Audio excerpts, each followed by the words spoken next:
EAMCET వ్యవహారమంతా set అయినట్టేనా? Supreme court ఆదేశాల్ని రెండు రాష్ట్రాలకు ఏ మేరకు అమలు చేయనున్నాయి? కౌన్సిలింగ్ ప్రారంభమయ్యే నాటికి సమస్య అంతా సద్దుమణుగుతుందా? ఎంసెట్ ను రెండు రాష్ట్రాలు ఎలా సెట్ చేయబోతున్నాయి?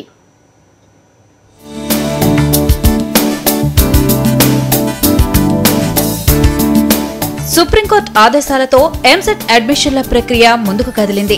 ఆంధ్రప్రదేశ్, తెలంగాణ రాష్ట్రాల విద్యాశాఖాధికారులు సమావేశమయ్యారు. జూలై 30ని విడుదల చేసిన షెడ్యూల్ ప్రకారమే రెండు రాష్ట్రాల్లో కౌన్సిలింగ్ నిర్వహిస్తామని ఆంధ్రప్రదేశ్ ఉన్నత విద్యా మండలి చైర్మన్ ఎల్ వేణుగోపాల్ రెడ్డి స్పష్టం చేశారు. ఆగస్టు 7 నుంచి ఆంధ్రప్రదేశ్లో సర్టిఫికెట్ల వెరిఫికేషన్ ప్రక్రియ ప్రారంభం కానుంది. తెలంగాణ ప్రభుత్వం మాత్రం సర్టిఫికెట్ల పరిశీలనకు మరికొంత సమయం కావాలని కోరింది. ఈ నెల 10 తర్వాత తెలంగాణలో సర్టిఫికెట్ల పరిశీలన జరిగే అవకాశం ఉంది.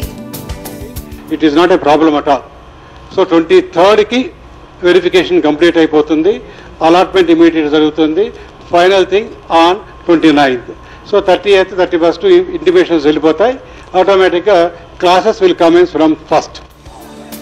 వెబ్ ఆప్షన్ షెడ్యూల్ కు సంబంధించి మరోసారి రెండు రాష్ట్రాల అధికారులతో సమావేశం కావాలని ఉన్నత విద్యా మండలి నిర్ణయించింది.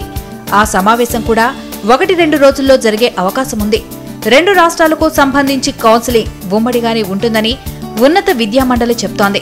కానీ తెలంగాణ సర్కార్ తీరు చూస్తుంటే సొంతంగా కౌన్సిలింగ్ నిర్వహణకే మొగ్గు చూపుతున్నట్లు కనిపిస్తోంది. సాక్షి న్యూస్, హైదరాబాద్.